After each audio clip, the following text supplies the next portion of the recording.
নবীজি বলেছেন কার কোথায় মরণ হবে, কখন কোন অবস্থায় মরণ হবে, এটা শুধুমাত্র কেবলমাত্র আমার আল্লাহই ভালো জানেন। জোরে বলেন ঠিক কিনা?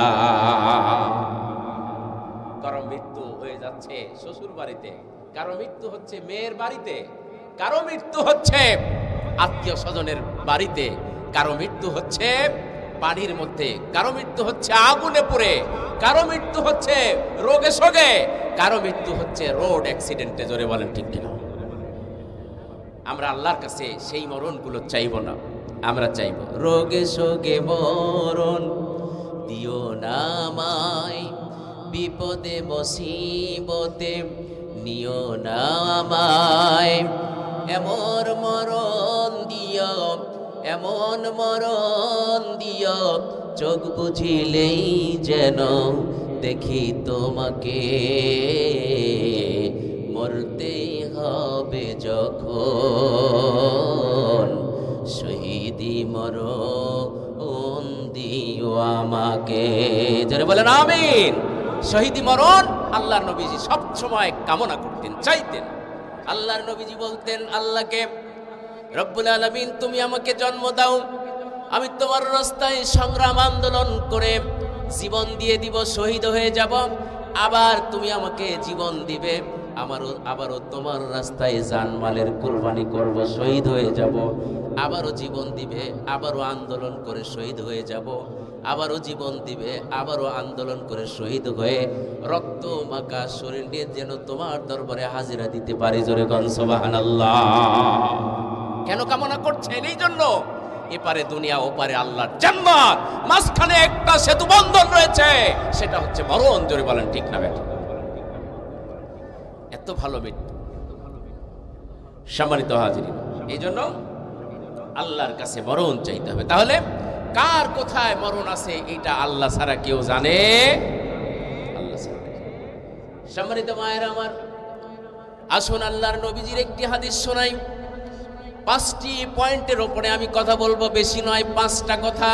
জোরে বলেন কয়টা? 5টা কথা, 5টা পয়েন্টের উপরে আমি কথা বলবো।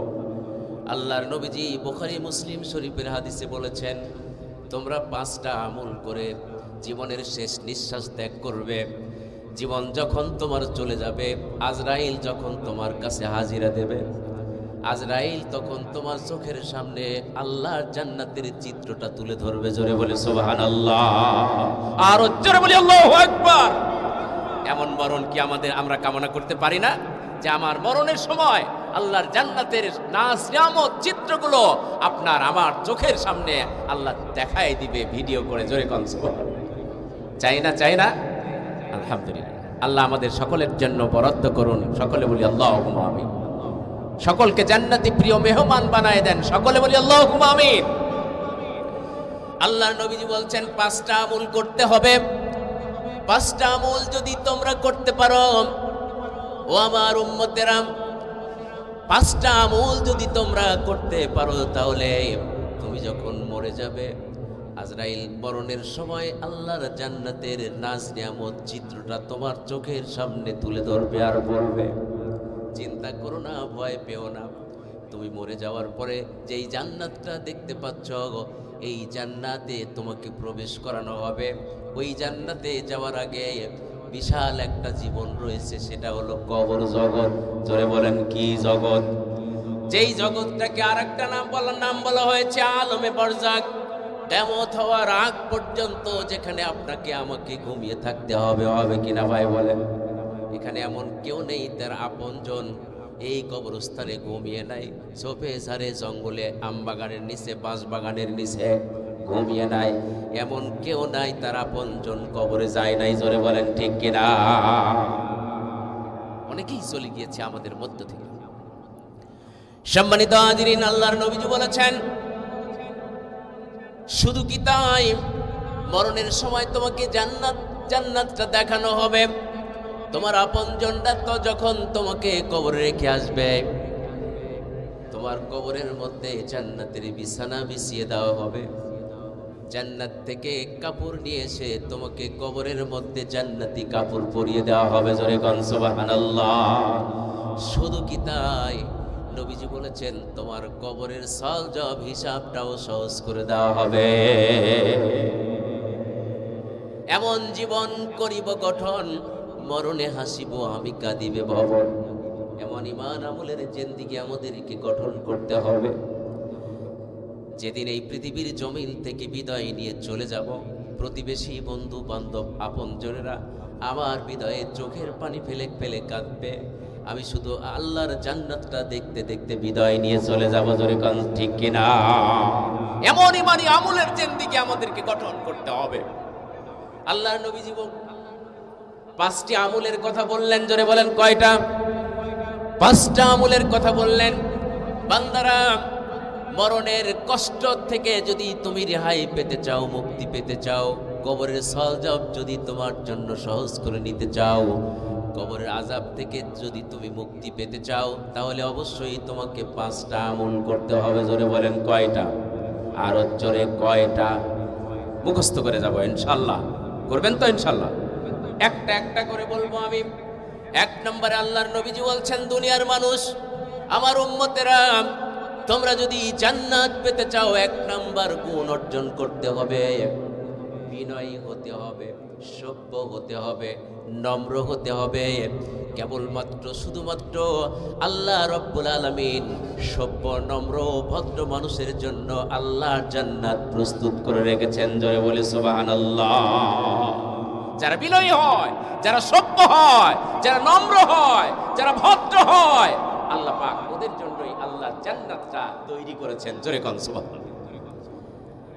যারা সন্ত্রাস, যারা চাঁদাবাজ, যারা জমি দখল করে, যারা পুকুর দখল করে, যারা বাজার দখল করে, যারা এই পৃথিবীতে বিশৃঙ্খলা সৃষ্টি করে, যারা অশান্তি সৃষ্টি করে, সেই দাঙ্গাবাজদের জন্য চিরজীবনের জন্য আল্লাহর জান্নাতকে আরাম করে দিয়েছেন। ধরে বলেন ঠিক না বেঠে? এটা কি আমার কথা না কার কথা? আল্লাহ। আল্লাহর নবীজি বলেছেন, তোমরা বিনয়ী হও, বিশৃঙ্খল সৃষ্টি করো না, এই জমিনে অশান্তি করো না, এই সমাজে অশান্তি করো না, এই দেশে তোমরা অশান্তি সৃষ্টি করো না। কাঁধে কাঁধ মিলিয়ে বায়ে বায়ে তোমরা জীবন পরিচালনা করো। দেখবে আস্তে আস্তে আল্লাহর পক্ষ থেকে তোমাদের উপরে রহমত আর বরকত নাজিল হয়ে যাবে। জোরে বলে সুবহানাল্লাহ। আল্লাহ রাব্বুল আলামিন বলেন, ওয়ালাউ আন্না আহলাল কুরা আমানু ওয়াত্তাকাউ লাফাতাহনা আলাইহিম বারাকাতিম মিনাস সামাই ওয়াল আরদ। জোরে বলি আল্লাহু আকবার। আল্লাহ রাব্বুল আলামিন বলেন, বান্দা, 2টা ওয়াদা যদি তোমরা আমার কাছে দিতে পারো, 1 নম্বরে আমি আল্লাহকে অগাধ ভালোবাসতে হবে। তোমার ছেলের চাইতে, তোমার মেয়ের চাইতে, তোমার বাবার চাইতে, তোমার মায়ের চাইতে, তোমার বিবির চাইতে, তোমার বন্ধু বান্ধবীর চাইতে, তোমার আপনজনদের চাইতে যতক্ষণ পর্যন্ত আমাকে বেশি ভালো না বাসবে, ততক্ষণ পর্যন্ত তোমরা জান্নাত পাবে না। সবার ভালোবাসার চাইতে আমার ভালোবাসাটা বেশি হতে হবে, তাহলেই আমি তোমাকে মুমিন হিসাবে ঘোষণা করব, মুত্তাকিন হিসাবে ঘোষণা করব। জোরে কোন সুবহানাল্লাহ। আল্লাহর নবীজি বলছেন অগাধ আল্লাহ রাব্বুল আলামিন বলেন, 2টা ওয়াদা দিতে হবে। 1 নম্বরে আমি আল্লাহকে অগাধ বিশ্বাস করতে হবে, ভালোবাসতে হবে। আর 2 নম্বরে আমি আল্লাহকে ভয় করতে হবে। এই 2টা আমল যদি করতে পারো, আমার আসমানের বরকতের দরজা ওই পরিবারের জন্য, ওই সমাজের জন্য, ওই রাষ্ট্রের জন্য আমি খুলে দেই। জোরে কোন সুবহানাল্লাহ। তাহলে আল্লাহর প্রতি ঈমান আনতে হবে, অগাধ বিশ্বাস স্থাপন করতে হবে। আর 2, আল্লাহকে ভয় করতে, তাহলে মুত্তাকিন হয়ে যাব। আর মুত্তাকিন বিনয়ীদের জন্য আল্লাহর জান্নাত। জোরে কোন সুবহানাল্লাহ। সম্মানিত হাজিরিন, আল্লাহ রাব্বুল আলামিন বলছেন, 1 নম্বর আল্লাহর নবীজি বলেন, জান্নাত যদি পেতে চাও তাহলে বিনয়ী হতে হবে। 1 নম্বরে আল্লাহ রাব্বুল আলামিন বলেন, ওয়াসারিউ ইলা মাগফিরাতিম মির রাব্বিকুম ওয়া জান্নাতিন আরদুহাস সামাওয়াতু ওয়াল আরদ উইদ্দাত লিল মুত্তাকিন।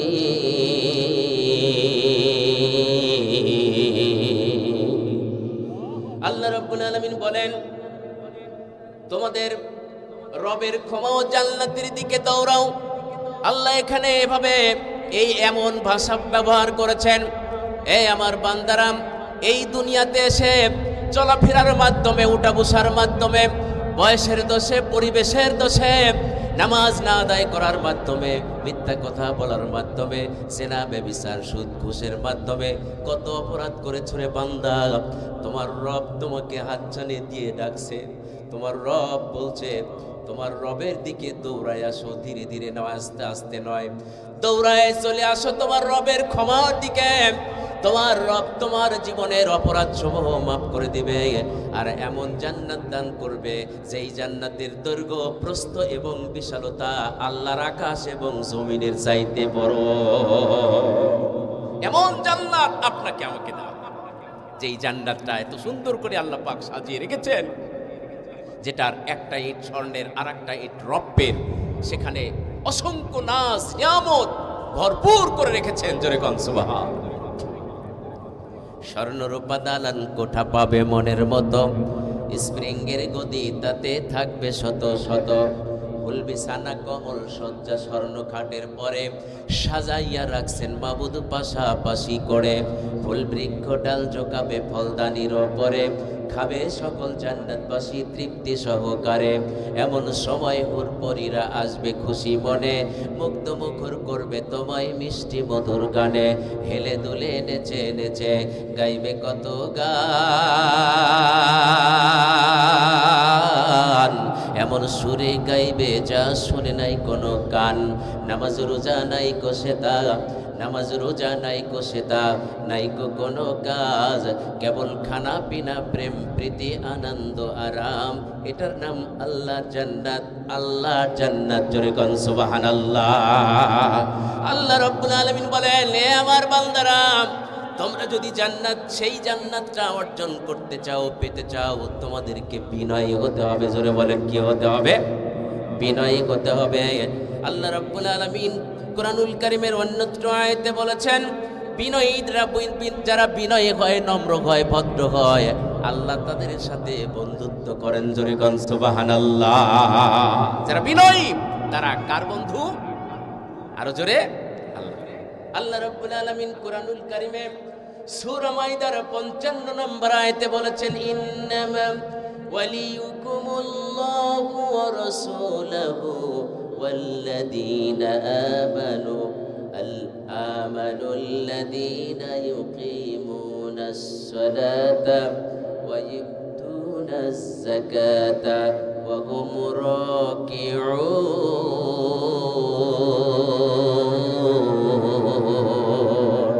জোরে বলি আল্লাহু আকবার। আল্লাহ রাব্বুল আলামিন বলেন, যারা বিনয়ী হয়, যারা নম্র হয়, যারা সভ্য হয়, এরা আল্লাহ এবং তার রাসূলের প্রিয় বন্ধু। জোরে কোন সুবহানাল্লাহ। আল্লাহ যাদের সাথে বন্ধুত্ব করে, আল্লাহর আকাশের নিচে আর জমিনের উপরে, তার চাইতে ভাগ্যবান লোক আর কেউ আছে ভাই? আর কেউ নাই। তারাই হচ্ছে ভাগ্যবান, যাদের সাথে আল্লাহ বন্ধুত্ব তৈরি করেন, যারা সালাত কায়েম করে, যাকাত আদায় করে, এবং রুকুকারীদের সাথে যারা রুকু করে, এবং যারা বিনয়ী হয়, আল্লাহ তাদের সাথেই কেবলমাত্র শুধুমাত্র বন্ধুত্ব সৃষ্টি করেন। জোরে কোন সুবহানাল্লাহ। শুধু কি তাই? আল্লাহ রাব্বুল আলামিন কুরআনুল কারীমে সূরা হুদের 23 নম্বর আয়াতে বলেছেন, ইন্নাল্লাযীনা আমানু ওয়া আমিলুস সালিহাতি ওয়া আখবাতু ইলা রাব্বিহিম উলাইকা আসহাবুল জান্নাহ হুম ফিহা খালিদুন। জোরে বলি আল্লাহু আকবার। আল্লাহ রাব্বুল আলামিন বলেন, যারা আল্লাহর প্রতি ঈমান এনেছে এবং ঈমান আনার পরে যত রকমের দুনিয়াতে ভালো ভালো কাজ আছে, ওই ভালো ভালো সৎ কাজগুলো সে সম্পাদন করলো, সম্পন্ন করলো, আর আল্লাহ যত রকমের গুনাহ করেছে, গুনাহ থেকে ফিরে আল্লাহর দিকে মুখটাকে ঘোরায় নিল, আল্লাহ রাব্বুল আলামিন ওদের জন্যই জান্নাতটা রেখেছেন। জোরে বলি সুবহানাল্লাহ। অর্থাৎ যারা বিনয়ী হয়, যারা নম্র হয়, আল্লাহ তাদের জন্য এই জান্নাত প্রস্তুত করে রেখেছেন। জয় কোন সুবহানাল্লাহ। সম্মানিত হাজিরিন, আল্লাহর নবী বিনয় নম্র ছিলেন কিনা বলেন? নবী অনেক বিনয় ছিল, খুবই নম্র ছিল, উগ্র মেজাজি ছিল না। আল্লাহ রাব্বুল আলামিন কুরআনুল কারীমে সূরা ইমরানের 159 নম্বর আয়াতে নবীজির বিনয় সম্পর্কে বলতে গিয়ে তিনি বলেছেন, ফাবিমা রাহমাতিম মিনাল্লাহি লিনতা লাহুম ওয়ালাউ কুনতা ফাজ্জান গালিজাল কলবি লানফাদ্দু মিন হাওলিক। জোরে বলি আল্লাহু আকবার। আল্লাহ রাব্বুল আলামিন নবীকে বললেন, নবী হে, আপনার আচরণ যদি একটু খারাপ হতো, আপনার ব্যবহার যদি একটু কর্কশ হয়ে যেত, তাহলে আপনার ডানে, আপনার বামে, আপনার পিছনে, আপনার সামনে যারা অবস্থান করছিল, আপনার প্রতি বিতৃষ্ট হয়ে, আপনার প্রতি ক্রোধ হয়ে, আপনার প্রতি রাগ করে আপনাকে ফেলে রেখে ওরা সব চলে যেত। কিন্তু আল্লাহ আপনার প্রতি অনুগ্রহ করেছেন যে এতই সুন্দর আপনার আচরণ, এত ভালো ব্যবহার, যেই ভালো আচরণ, ভালো ব্যবহার, বিনয় এবং নম্রতা ছিল বলেই তারা আপনার ডানে বামে, সামনে পিছন দিক থেকে কেউ সরে যায় নাই। বরং যারা আপনার বিরোধিতা করেছিল, যারা আপনার শত্রুতা করেছিল, যারা আপনার সমালোচনা করেছিল, যারা আপনার বিরুদ্ধে অপবাদ দিয়েছিল, ওই লোকগুলো যখন আপনার কাছে আসতো, আপনার চেহারার দিকে তাকায়া অন্য দিকে চোখ ফিরাইতে পারতো না, সঙ্গে সঙ্গে আপনার হাতে হাত দিয়ে কালেমা না পড়ে পারতো না। জোরে কোন সুবহানাল্লাহ। তারা বলতো আপনাকে দেখে, আরে অবাক দৃষ্টিতে তাকিয়ে থাকতো, আরে এই মানুষটা এত ভালো মানুষ, এতই ভালো ব্যবহার, এই মানুষটার বিরুদ্ধে কতই না আমরা সমালোচনা করেছি, বিরোধিতা করেছি। যদি কাছে না আসতাম, এই মানুষটির এত সুন্দর ব্যবহার এটা আমরা বুঝতে পারতাম না। জোরে কোন সুবহানাল্লাহ। তারা ভালোবেসে ফেলতো।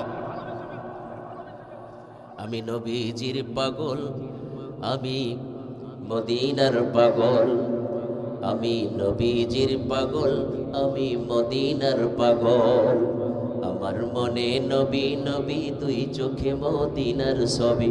আমার মনে নবী নবী, দুই চোখে মদিনার ছবি। আমার মনে নবী নবী, আমার মনে নবী নবী, দুই চোখে মদিনার ছবি। নবীর প্রেমে দিতে রাজি, নবীর প্রেমে দিতে রাজি। জীবনের সকল আমি নবীজির পাগল, আমি মদিনার পাগল, আমি নবীজির পাগল, আমি মদিনার পাগল। জোরে বলি মারহাবা। শুনিলে মদিনার কথা ভুলতে পারি সকল ব্যথা, শুনিলে মদিনার কথা ভুলতে পারি সকল ব্যথায়। হৃদয় মাঝে জেগে ওঠে, হৃদয় মাঝে জেগে ওঠে মন আনন্দের ঢেউ। আমি নবীজির পাগল, আমি মদিনার পাগল, আমি নবীজির পাগল, আমি মদিনার পাগল। আমার মনে নবী নবী, দুই চোখে মদিনার ছবি। আমার মনে নবী নবী, দুই চোখে মদিনার ছবি। নবীর প্রেমে দিতে রাজি জীবনের সকল। আমি নবীজির পাগল, আমি মদিনার পাগল। জোরে বলি মারহাবা। লিল্লাহে তাকবীর, লিল্লাহে তাকবীর। আল কোরআনের আলো, আমার নবী তোমার নবী। লিল্লাহে তাকবীর। সম্মানিত ভাইরা আমার, এই জন্য আমাদেরকে বিনয়ী হতে হবে। নবী কেমন বিনয়ী ছিল? আল্লাহর নবীজি কিছু ছাগল চড়াচ্ছিলেন। এমন সময় একজন অমুসলিম ব্যক্তি নবীজির কাছে এসে বললেন, এ মুহাম্মদ সাল্লাল্লাহু আলাইহি ওয়াসাল্লাম, আমি কদিন পর্যন্ত না খেয়েছি, ক্ষুধার যন্ত্রণায় অস্থির হয়ে গিয়েছি। কত বাড়িতে গেলাম, খাবার চাইলাম, কেউ আমারে খাবার দিল না। এতটুকু মায়া আমার প্রতি তাদের হলো না। এ মুহাম্মদ সাল্লাল্লাহু আলাইহি ওয়াসাল্লাম, আপনি কি পারবেন আপনার এই ছাগল থেকে দুধ দহন করে আমাকে একটু পান করাতে? আল্লাহর নবী কত দরদি, কত মায়াবী, কত বিনয়ী। দেখেন নবীজি একজন অমুসলিমের প্রতি কত দরদ, কত ভালোবাসা। নবীজি তার ছাগল থেকে দুধ দহন করে দুধের গ্লাসটা ওই অমুসলিমের হাতে তিনি দিয়ে দিলেন।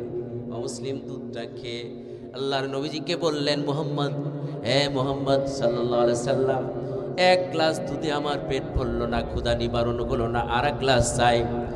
নবীজি আর এক গ্লাস দুধ দহন করে দিলেন, সেটাতেও তার পেট ভরল না। এইরকম করে করে 7 গ্লাস দুধ নবীজি ছাগল থেকে দহন করে অমুসলিম ব্যক্তিকে খাওয়াইলেন। অমুসলিম ব্যক্তি বলেন, আমার এই মোহাম্মদ সাল্লাল্লাহু আলাইহি সাল্লাম এত ভালো মানুষ, 7টা গ্লাস আমি দুধ চেয়েছি, আমাকে দিয়েছে, একটা মুহূর্তের জন্য আমার প্রতি রাগ করেন নাই। জোরে কোন সুবহানাল্লাহ, আর জোরে বলি আল্লাহু আকবার। নবীজি এত বিনয়ী ছিল, এত ভালো ছিল। আর একটা ছোট্ট ঘটনা বলেই 2 নম্বরে চলে যাব। আল্লাহর নবীজি তিনি তার বাড়িতে একজন অতিথি হয়েছে, অতিথিটাও ছিল অমুসলিম ব্যক্তি। তিনি রাতের বেলায় খাবার চাইলেন, তাকে খাবার দেওয়া হলো, থাকতে চাইলেন, তাকে থাকতেও দেওয়া হলো। রাতের বেলায় নবীজিকে কষ্ট দেওয়ার জন্য ওই ব্যক্তি গিয়েছিল। গভীর রাত যখন হয়েছে, ওই মেহমান অতিথি নবীজির বাড়ি থেকে পালায়ে চলে গিয়েছে। আর নিজেকে বলছে, আমি তো আজকে সারা রাত নবীজিকে কষ্ট দিয়েছি, তার ক্ষতিও করেছি, লসও লাগিয়েছি। আল্লাহর নবীজি তাহাজ্জুদের সালাত পড়ার পূর্বে ওই ঘরের দিকে তিনি গেলেন। লক্ষ্য করে দেখলেন যে মেহমানকে রাতে ঘুমাতে দিয়েছিলেন, খেতে দিয়েছিলেন, ওই ব্যক্তি আর নাই। কোথায় গেল? নবীজি খোঁজাখুঁজি করে ব্যর্থ হয়ে গেলেন, পেলেন না। আল্লাহর নবীজি এত মায়াবী, এত দরদি, এত বিনয়ী, 2খানা হাত আল্লাহর দিকে উঠায় দিয়ে আল্লাহকে বলছেন, রব্বুল আলামিন, আমার বাড়িতে মেহমান এসেছে, না জানি আমার আচার আচরণে সে অসন্তুষ্ট হয়ে চলে গিয়েছে। রব্বুল আলামিন, মেহমানের প্রতি যদি আমার আচরণটা খারাপ হয়ে যায়, তাহলে আল্লাহর রাস্তে আমাকে মাফ করে দেবেন। আর ওই মেহমানের জন্য দোয়া করি, আল্লাহ যেখানে যে অবস্থায় থাক, তুমি তাকে ভালো রেখো, সুখে রেখো, শান্তিতে রেখো। জোরে কোন সুবহানাল্লাহ। রাতের বেলায় কিন্তু এই মেহমানটা কষ্ট দিয়ে গিয়েছে, আর সেই কষ্ট দেওয়ার উদ্দেশ্য নিয়েই নবীজির কাছে এসেছিল ওই অমুসলিম ব্যক্তি। মেহমান যেতে যেতে যেতে যেতে হঠাৎ করে তার মনে পড়েছে, সর্বনাশ, আমার হাতের যে তরবারি, এই তরবারিটা রেখে চলে এসেছি নবীজির বাড়িতে, এখন কেমনে যাই? নবীজিকে অনেক কষ্ট দিয়েছি, যন্ত্রণা দিয়েছি, যদি যাই তাহলে হয়তো আমাকে অপমান করতে পারে, লাঞ্ছনা দিতে পারে। আমি কেমনে যাই তার বাড়ির দিকে? আবার তিনি ভাবছেন, না না, রাতের বেলায় অনেক কষ্ট দিলাম, বারবার খেতে চাইলাম, বারবার খেতে দিল, এটা সেটা করতে বললাম, সেটাও করলো। আবার থাকার জায়গা চাইলাম, থাকার জায়গাও দিল, অনেক কষ্ট দিয়েছি, এরপরে আমার প্রতি রাগান্বিত হয় নাই। সুতরাং আমি নবীজির বাড়িতে যাব, তরবারিটা আনবো। আমার মনে হয় নবীজির আচরণ যে ভালো আচরণ, আমার সাথে খারাপ আচরণ করবে না। জোরে কোন সুবহানাল্লাহ। এই ভেবে তিনি হাঁটি হাঁটি পা পা করতে করতে নবীজির বাসার সামনে গিয়েছেন। দরজার সামনে গিয়ে যখন দাঁড়িয়েছেন, ওই যে নবীজি দোয়া করছেন আল্লাহর কাছে, রব্বুল আলামিন, না জানি কোন ব্যবহার খারাপ হয়ে গিয়েছে আমার মেহমানের সাথে, আল্লাহ তুমি আমারে মাফ করে দিও। হয়তো মেহমানের সাথে আমি ভালো আচরণ করতে পারি নাই, মেহমান যেখানে যে অবস্থায় থাক না কেন, তুমি ভালো রেখো, সুখে রেখো। অমুসলিম ব্যক্তি দরজার সামনে থেকে সবকিছু তিনি শুনলেন। শোনার পরে মন পরিবর্তন হয়ে গেল, নবীজির প্রতি ভালোবাসা, আবেগ আরো বেড়ে গেল। নবীজি অমুসলিম ব্যক্তি মনে মনে ভাবলো, যে ব্যক্তিকে আমরা অত্যাচার করেছি, জুলুম করেছি, অপবাদ দিয়েছি, এই ব্যক্তিটা খারাপ হতে পারে না। রাতের বেলায় এত কষ্ট দিয়েছি, এরপরে আমার জন্যই দোয়া করে। সত্যিকার অর্থে আল্লাহর পক্ষ থেকে প্রেরিত রাসূল, এতে বিন্দু মাত্র সন্দেহ নাই। আল্লাহর নবী দরজা ঘরকাত করলেন, নবীজি বের হয়ে এসে অবাক হয়ে গেলেন, মেহমানকে পেয়ে ঝাপটে ধরলেন, আমার ব্যবহারে কি আপনি কোনো কষ্ট পেয়েছেন? যদি কষ্ট পান আল্লাহর ওয়াস্তে ক্ষমা করে দেবেন। আল্লাহর নবীজির কদম মোবারকে পড়ে এই অমুসলিম ব্যক্তি চোখের পানি ফেলে আল্লাহর নবীকে বললেন, হুজুর আপনার সঙ্গে আমার বেয়াদবি হয়ে গিয়েছে, আমি খারাপ আচরণ করেছি, ইয়া রাসূলুল্লাহ সাল্লাল্লাহু আলাইহি ওয়াসাল্লাম মেহেরবানি করে আমাকে মাফ করে দিবেন। আমি বুঝতে পারি নাই সত্যিকার অর্থে আপনি আল্লাহর পক্ষ থেকে প্রেরিত রাসূল, এতে কোনো সন্দেহ নাই। আপনার হাতে হাত দিয়ে দিলাম, কালেমা পড়ে মুসলমান বানায় দেন। জোরে কোন সুবহানাল্লাহ। আর জোরে বলি সম্মানিত ভাইরা আমার, এই জন্য এক নম্বরে বিনয়ী হতে হবে। কি হতে হবে? বিনয়ীদের জন্য আল্লাহ জান্নাত প্রস্তুত করে রেখেছেন। এরপরে 2 নম্বরে আল্লাহর নবীজি গান বাজনাকে চিরজীবনের জন্য হারাম ঘোষণা করেছেন, অশ্লীলতাকে চিরজীবনের জন্য হারাম ঘোষণা করেছেন। গান বাজনা বাদ্যযন্ত্র অশ্লীলতা থেকে ফিরে আসতে হবে, তাহলে আল্লাহ তাদেরকে জান্নাত দেবেন। সম্মানিত ভাইয়ের আমার, আমাদের দেশের 14ই ফেব্রুয়ারি, এরপরে এপ্রিল ফুল, এরপরে বৈশাখী মেলায় যুবকদের ব্র্যান্ড মাথা ঠিক থাকে না। জোরে বলেন ঠিক না ঠিক? বিভিন্ন অশ্লীলতায় জড়িয়ে যায়। সম্মানিত ভাইয়ের আমার, এই জন্য 2 নম্বরে হলো অশ্লীল অন্যায় খারাপ কাজ থেকে আপনাদেরকে আমাদেরকে ফিরে থাকতে হবে। আল্লাহর নবীজি বলছেন 2 নম্বরে জান্নাত যদি পেতে চাও অন্যায় অশ্লীল খারাপ কাজ থেকে, গান বাজনা বিশেষ করে উল্লেখ করা হয়েছে আয়াতে, গান বাজনা বাদ্যযন্ত্র থেকে তোমাদেরকে ফিরে থাকতে হবে, তাহলে আল্লাহর জান্নাত তোমাদের জন্য অবধারিত হয়ে যাবে। জোরে কোন সুবহানাল্লাহ। সম্মানিত ভাইরা আমার, আরেকটি কথা না বললেই নয়। হযরত ওমর রাদিয়াল্লাহু তাআলা আনহু তিনি চলে যাচ্ছিলেন, দিনের বেলায় তিনি রাষ্ট্রীয় দায়িত্ব পালন করতেন, জনগণের খেদমতে থাকতেন। রাত যখন গভীর হয়ে যেত ছদ্মবেশে তিনি বাইরে বের হতেন। কে খেয়ে আসে কে না খেয়ে আসে, মরুভূমির পথ অতিক্রম করছেন, হঠাৎ করেই তার কর্ণকুহরে ভেসে আসলো অশ্লীল গান। যেই গানের মধ্যে বোঝা যায় কোন এক মহিলা তার অপরিচিত এক যুবককে নিয়ে তিনি ঘরের মধ্যে লেটকি বেটকি করছেন, এমন গানের ভাষা বোঝায়। এমন গান তার কর্ণকুহরে ভেসে আসলো। ওমর রাদিয়াল্লাহু তাআলা আনহু চিন্তা করলেন, সর্বনাশ। কদিন পূর্বেই মদিনার রাষ্ট্রে সাংবিধানিকভাবে গান বাজনাকে চিরজীবনের জন্য হারাম ঘোষণা করা হয়েছে। আজ মদিনার রাষ্ট্রে, আজ ওমরের রাষ্ট্রে কে গান গায়, কার এত বড় আসপর্দা দেখা দরকার। হাঁটি হাঁটি পা পা করতে করতে ওমর রাদিয়াল্লাহু তাআলা ওই মহিলার বাড়ির আঙ্গিনায় তিনি চলে গেলেন। কোন দিক দিয়ে ঢুকবে, ঢোকার জায়গা পাচ্ছে না। হঠাৎ করে তিনি ঘরের পিছন দিক থেকে বাড়ির আঙ্গিনায় ঢুকে পড়লেন, পিছন দিক থেকে ঢুকে পড়লেন। ঢোকার পরে তিনি বলছেন, কে গো এই বাড়ির মালিক? কে গো এমন কণ্ঠে গান গাচ্ছ যেই গানের মধ্যে গন্ধ পাওয়া যায় অশ্লীলতার? কে আছো গো এই বাড়িতে? হঠাৎ করে তিনি লক্ষ্য করলেন একটা ল্যাম্প, একটা বাতি হাতে করে নিয়ে একটা সুন্দরী রমণী বের হয়ে আসছে। যখন আসলো, এসে অপরিচিত যুবককে দেখে বললেন, যুবক রে, কোথায় থেকে এসেছো, কেন এসেছো এত রাত্রে, কি তোমার পরিচয়? পরিচয় পরে পরে বলা যাবে, আগে বলো।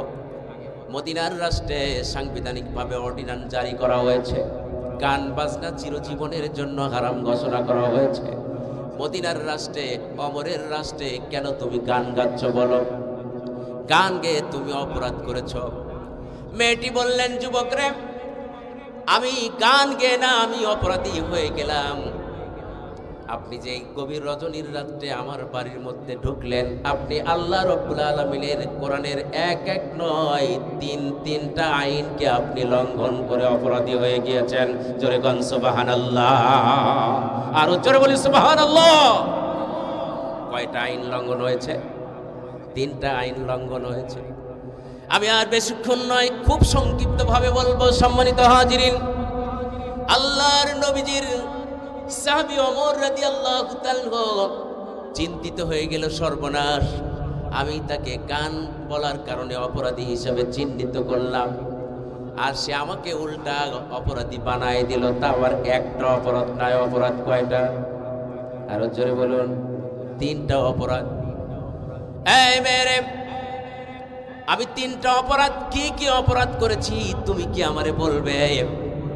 উনি বললেন, মহিলাটি কোরআনুল কারীমের একটি আয়াত তেলাওয়াত করে তিনি বললেন, মহিলাটি বললেন, আমিরুল মুমিনিন, এইটা যে আমিরুল মুমিনিন ওমর রাদিয়াল্লাহু তাআলা, এটা তো আর ওই মহিলা জানে না।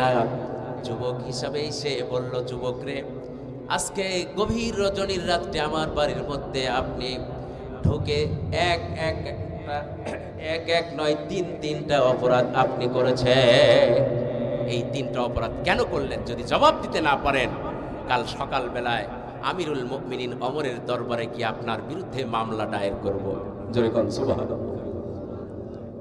চিন্তায় পড়ে গেল কিনা ওমর, বলেন? চিন্তায় পড়ে গেল না? চিন্তায়। আমিরুল মুমিনিন বললেন, আমি কি অপরাধ করেছি 3টা আমারে বলো। মহিলাটা কোরআনুল কারীমের একটি আয়াত তেলাওয়াত করে তিনি বললেন, সূরা আল বাকারা আয়াত নাম্বার 189। মহিলাটা তিলাওয়াত করলেন, ওয়াতুল বুয়ুতা মিন আবওয়াবিহা ওয়াত্তাকুল্লাহা লাআল্লাকুম তুফলিহুন। জোরে বলি আল্লাহু আকবার। আল্লাহ রাব্বুল আলামিনের কোরআনের এই আয়াতটি তেলাওয়াত করে মহিলা বললেন, যুবক রে, আল্লাহ রাব্বুল আলামিন কোরআনে বলেছেন, কেউ যদি কারো বাড়িতে প্রবেশ করে তাহলে সামনের দরজা দিয়ে প্রবেশ করবে, সামনের গেট দিয়ে প্রবেশ করবে, পিছনের গেট দিয়ে প্রবেশ করা যাবে না। চিরজীবনের জন্য আল্লাহ নিষিদ্ধ ঘোষণা করেছেন।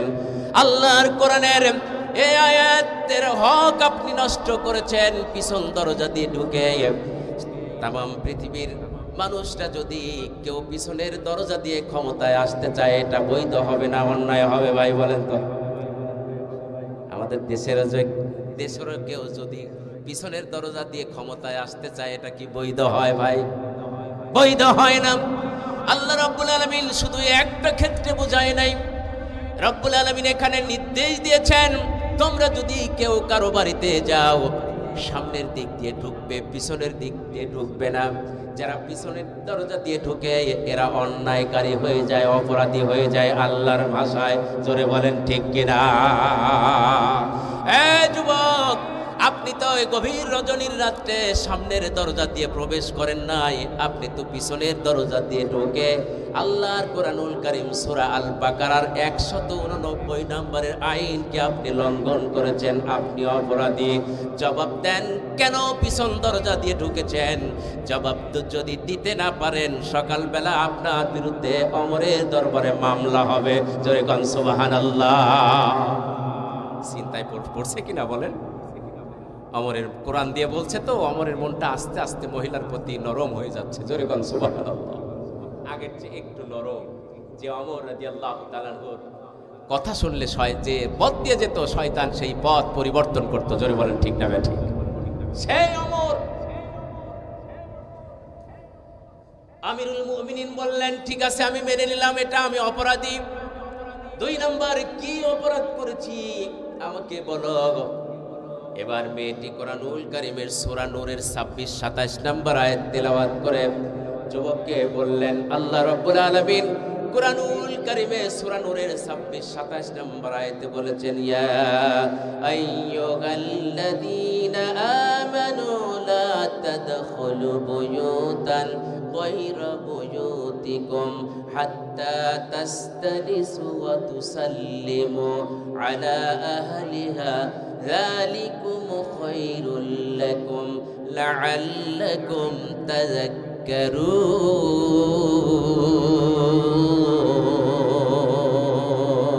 জোরে বলি আল্লাহু আকবার। আল্লাহ রাব্বুল আলামিন বলেন, হে যুবক, 2 নাম্বার যে অপরাধ আপনি করেছেন, কোরআনুল কারীমের সূরা নূরের 26-27 নম্বর আইনকে আপনি লঙ্ঘন করেছেন, যেখানে আল্লাহ রাব্বুল আলামিন বলেছেন, কেউ যদি কারো বাড়ির মধ্যে ঢুকে তাহলে আগে তাকে সালাম দিতে হবে, অনুমতি নিতে হবে, তারপরে বাড়িতে প্রবেশ করতে হবে। সালাম আর অনুমতি ছাড়া বাড়িতে প্রবেশ করা চিরজীবনের জন্য আল্লাহ কুরআনুল কারীমের মধ্যে নিষিদ্ধ ঘোষণা করেছেন। জোরে কোন সুবহানাল্লাহ। এটা কি বুঝি? এটা কি শুধু ওমর রাদিয়াল্লাহু তাআলা আনহুর জন্যই কি প্রযোজ্য ভাই? तमाम পৃথিবীর মানুষের জন্য প্রযোজ্য এই আয়াতটা। কেউ যদি কারো বাড়ির মধ্যে ঢুকে বাড়ির আঙ্গিনায় গিয়ে সরে সরে একটা সালাম দিয়ে দিতে হবে। সালামের জবাব যদি আসে তাহলে অনুমতি দিয়ে তারপরে প্রবেশ করতে হবে। নবীজি বলেছেন প্রথমবার সালাম দিবে, জবাব নাই, দ্বিতীয়বার দেবে, তারপরে জবাব নাই, তৃতীয়বার দিবে, এর পরেও যদি কোনো জবাব না আসে তাহলে তুমি সেই বাড়ি থেকে ফিরে চলে যাবে, এটাই তোমার জন্য উত্তম হবে। জোরে কোন সুবহানাল্লাহ। এটা তোমার জন্য উত্তম যদি তোমরা বুঝে থাকো। মেয়েটি বললেন, যুবকরা, কুরআনুল কারীমের এই আয়াতকে আপনি লঙ্ঘন করে 2 নম্বর অপরাধী হয়ে গিয়েছেন। জবাব দেন, কেন সালাম দিলেন না? অনুমতি না নিয়ে কেন আমার বাড়ির মধ্যে প্রবেশ করলেন? জবাব যদি দিতে না পারেন, সকালবেলায় আমিরুল মুমিনিন ওমর রাদিয়াল্লাহু তাআলার দরবারে আপনার বিরুদ্ধে 2 নম্বর মামলা হবে। মামলা নাম্বার কত? 2। আমিরুল মুমিনিনের পরে বললেন, যুবকরা, মেরে এবার বলো 3 নম্বর কি আমি অপরাধ করেছি? 2 নম্বরটা মেনে নিলাম অপরাধী, 3 নম্বরে কি অপরাধ করেছি আমারে বলো। মেয়েটি বললেন, কুরআনুল কারীমের একটি আয়াত তেলাওয়াত করলেন, সূরা হুজরাত আয়াত নাম্বার 12, যেখানে আল্লাহ রাব্বুল আলামিন বলেছেন, ইয়া আইয়ুহাল্লাযীনা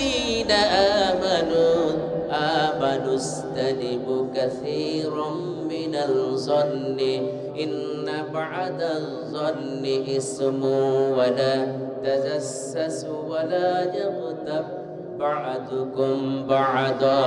জোরে বলি আল্লাহু আকবার। আল্লাহ রাব্বুল আলামিন কুরআনুল কারীমে বলছেন, যুবকরে শুনো, আল্লাহ রাব্বুল আলামিন কুরআনুল কারীমে সূরা হুজরাতের 12 নম্বর আয়াতে বলেছেন, অনুমান ভিত্তিক কথা বলা যাবে না, ধারণাতীত কথা বলা যাবে না, সন্দেহমূলক কথা বলা যাবে না, কারণ কোরআনে স্থান নাই, হাদিসে স্থান নাই, ইসলামেও স্থান নাই। জোরে বলেন ঠিক কিনা? যুবকরে, আমি গান গাচ্ছি,